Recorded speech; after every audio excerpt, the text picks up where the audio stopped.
Chittagong city কর্পোরেশনের mayor doctor Shahadat Hossain এবং city কর্পোরেশনের 5 কর্মকর্তার প্রস্তাবিত যুক্তরাষ্ট্র সফর নিয়ে নতুন আলোচনা শুরু হয়েছে। মশক নিয়ন্ত্রণ ও নিধনের আধুনিক ও উদ্ভাবনী কার্যক্রম পরিদর্শনের উদ্দেশ্যে যুক্তরাষ্ট্রের ফ্লোরিডা সফরের অনুমোদন চাওয়া হলেও সেই প্রস্তাব সরাসরি নাকচ করে দিয়েছেন প্রধানমন্ত্রী তারেক রহমান। সরকারি সূত্রে জানা গেছে, বিদেশি প্রতিষ্ঠান ভ্যালেন্ট বায়োসায়েন্সেস এলএলসির অর্থায়নে এই সফরের পরিকল্পনা করা হয়েছিল। এ বিষয়ে স্থানীয় সরকার বিভাগ একটি সারসংক্ষেপ প্রধানমন্ত্রীর কার্যালয়ে পাঠান।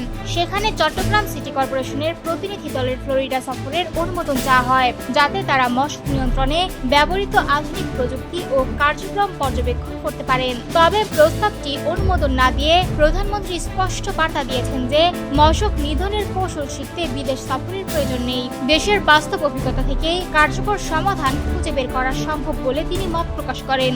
এ বিষয়ে প্রধানমন্ত্রীর মন্তব্য ইতিমধ্যে ব্যাপক আলোচনার জন্ম দিয়েছে। তিনি বলেন, মশক নিধন শেখা বা দেখার জন্য যুক্তরাষ্ট্রের ফ্লোরিডায় যাওয়ার দরকার নেই।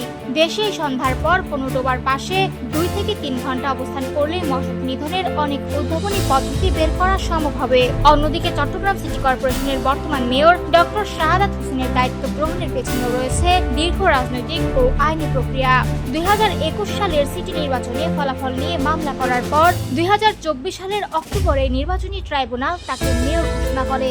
পরে একই বছরের 3 নভেম্বর তিনি আনুষ্ঠানিকভাবে শপথ গ্রহণ করেন।